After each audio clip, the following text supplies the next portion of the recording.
Hello बच्चों, JEE main 2024 का question है ये। 8 अप्रैल सेकेंड शिफ्ट का।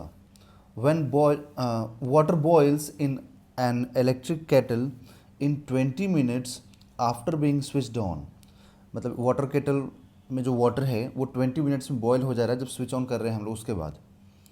Using the same main supply, बोल रहा है कि मेन सप्लाई सेम है, मतलब वोल्टेज सेम रखने के बाद the length of heating element should be. अब लेंथ कितना होना चाहिए, कितना टाइम्स होना चाहिए इनिशियल लेंथ का, जिससे कि वही वाटर सेम वाटर 15 मिनट में बॉयल हो जाए।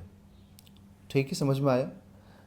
मतलब यहाँ पर बोला गया कि हीटिंग एलिमेंट सेम रखिए, सॉरी मेन सप्लाई सेम रखिए। तो बोला गया मेन सप्लाई यहाँ पर सेम रख करके, और इसको हम लोगों को जब एक बार हम यहाँ पर केटल रख रहे हैं तो 20 मिनट में बॉयल हो रहा है। मान लीजिए रेजिस्टेंस R1 है, सप्लाई सेम है V। अब बोल रहा है कि अब रेजिस्टेंस R2 है, तो अगर रेजिस्टेंस चेंज हुआ तो इसका मतलब लेंथ चेंज होगा, क्योंकि मटेरियल चेंज करने के लिए नहीं बोल रहा है ना, सीधे लेंथ पूछा है कि कितना टाइम से लेंथ हो जाएगा। ठीक है, सप्लाई सेम रखा है। ठीक, अब केटल भी सेम है, वाटर केटल जो है, जो इलेक्ट्रिक केटल है वो भी सेम है। इसका मतलब कि वाटर केटल सेम है, वाटर में जो केटल के अंदर जो वाटर है वो भी सेम है। मतलब वाटर की ना क्वांटिटी चेंज करने बोल रहा है, ऐसा भी नहीं बोल रहा है कि पहले 100 ml का वाटर बॉयल हो रहा था अब 200 ml का होगा।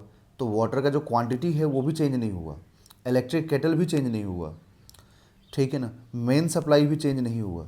इसका मतलब क्या हुआ कि अगर हम इलेक्ट्रिक केटल को R1 पे रखेंगे, ठीक है, सेम वाटर, तो 20 मिनट लगेगा। तो जब हम उसी इलेक्ट्रिक केटल को सेम अमाउंट ऑफ वाटर उसमें डाल करके जब हम R2 पर रखेंगे सेम सप्लाई दे करके, ठीक है, तो अगर केटल और वाटर सेम है तो वोल्टेज तो हीट भी उसको क्या करना चाहिए, सेम कंज्यूम करना चाहिए, है ना। ये बेसिक कॉन्सेप्ट है जो मैं आपको समझा रहा था अभी। इसका मतलब जो हीट सप्लाई होगा दोनों केस में वो सेम होगा, क्योंकि हीट कंज्यूम करने वाला कौन है, इलेक्ट्रिक केटल और वाटर, तो वो दोनों सेम है दोनों केस में। ठीक है, तो इसीलिए लिखेंगे हम लोग V² by R1 into time T1 is equal to V² by R2 into time T2। तो सप्लाई सेम है इसलिए V² कैंसिल हो गया।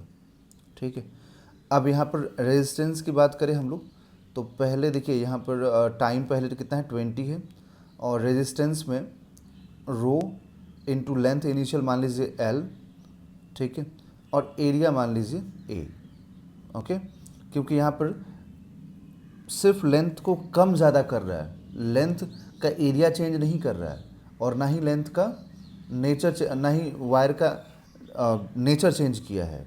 तो इसलिए रेजिस्टिविटी और एरिया क्या रह जाएगा, सेम। सिर्फ यहाँ पर जो रेजिस्टेंस का लेंथ है ना वो चेंज होगा। ओके, सो यहाँ से बाद में टाइम कितना लगा उसको, 15 मिनट T2। तो T2 को 15 मिनट आप पुट कर दीजिए, और इसको 4 से कैंसिल कीजिए, इसको 3 से कैंसिल कीजिए। तो ये हो जाएगा 4/L is equal to 3/L dash. Then L dash is equal to 3L/4। मतलब ये हुआ कि ये जो L डैश है, ठीक है ना, 3/4 टाइम्स ऑफ इनिशियल लेंथ हो जाएगा। तो हम लोग क्या बोलेंगे कि लेंथ डिक्रीज हुआ तभी जाके 3/4 हुआ, है ना। तो हम लोग वो लिखेंगे यहाँ पर कि इन डिक्रीज्ड 3/4। ठीक है, that is option number 2 is a right answer.